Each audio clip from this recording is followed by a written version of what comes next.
On January 30th, 1835, a mentally ill, unemployed painter named Richard Lawrence fired upon 7th President Andrew Jackson. This was the first assassination attempt on a sitting president. Lawrence was a first-generation immigrant. His parents moved from England to America when he was 12.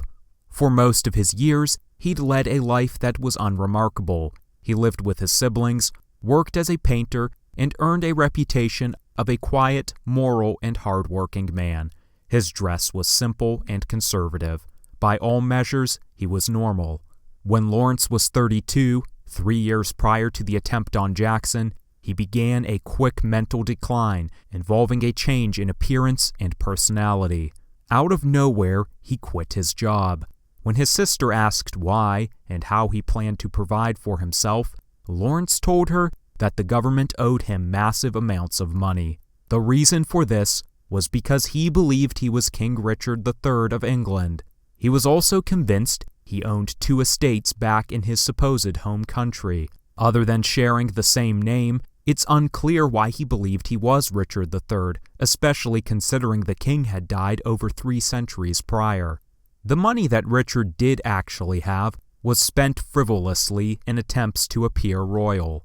He became obsessed with his appearance, replacing his modest clothes with extravagant, colorful, and expensive outfits. He'd switch his outfits 3 or 4 times a day. He also grew a mustache. Unemployed, he spent most of his time dressed in his royal attire, standing in the open doorway of his sister's house, staring out into the street. Neighborhood boys would mock him as they passed by the house. They called him King Richard as a joke, though to Lawrence, this was the ultimate compliment and just served to reinforce his delusions. As Lawrence's mental state deteriorated, he became paranoid. He threatened to kill a maid when he suspected she was laughing at him. When he thought his sister was talking behind his back, he threatened to hit her with a paperweight.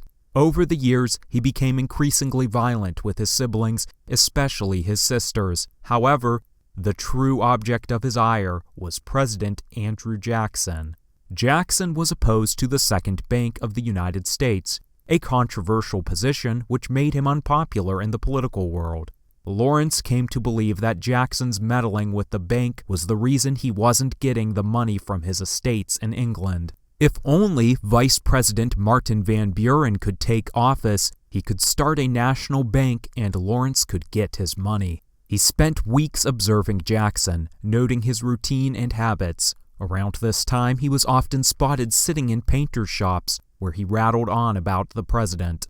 On January 30th, 1835, Jackson, along with other political officials, was leaving the funeral of Representative Warren Davis. When Jackson passed by, Lawrence emerged from the crowd and tried to shoot him in the back. The attempt was an utter disaster for Lawrence. His pistol malfunctioned and refused to fire, so he pulled out a second pistol, only for the same thing to happen. Meanwhile, the 67-year-old president took note of his attacker and began to strike him with his cane, and soon, a whole crowd of people, including at least one politician, wrestled Lawrence to the ground. In the courtroom, Lawrence insisted that he was Richard III, and that he was owed money from his estates. He was found not guilty by reason of insanity and was admitted to a mental asylum. Due to Lawrence's early life, it's not believed that he was mentally ill from birth. Rather, it's believed that it was the constant exposure to toxins used in paints during the 1800s that drove him insane. Lawrence spent the next 26 years in mental asylums, before dying at age 60 or 61. He outlived Jackson by 16 years, and died 2 months after the start of the American Civil War.